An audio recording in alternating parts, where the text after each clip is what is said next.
Samedi 20 août, il est 13h passé de 15 minutes lorsque le train en provenance de Kanyama-Kasisi arrive à la gare SNCC de Kananga. À l'intérieur des wagons, la denrée la plus prisée dans le Kasaï central, le maïs.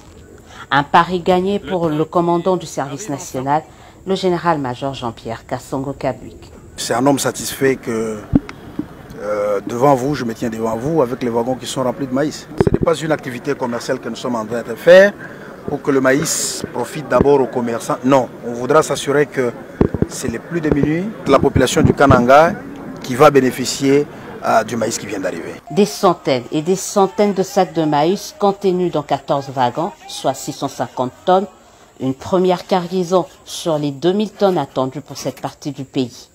Du côté de l'exécutif provincial du Kasaï central, c'est un offre de soulagement. Il faut dire que la province fait face à une rareté de cet aliment de base. L'arrivée de cette production est donc une aubaine.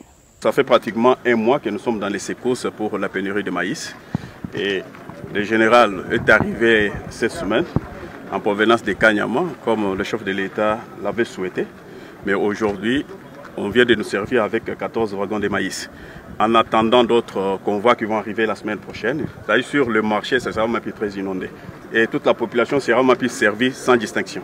Mais le service national n'a pas vocation de ramener la production de Kanyama-Kasisi dans le Kasaï central. Il veut rendre cette province autonome. D'où la création d'un centre agricole à Katouambi.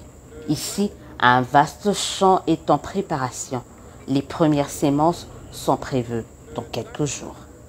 En attendant le premier récolte issu de ce centre, le Kasaï central est invité à consommer sans modération le maïs venu de Kanyama-Kasisi.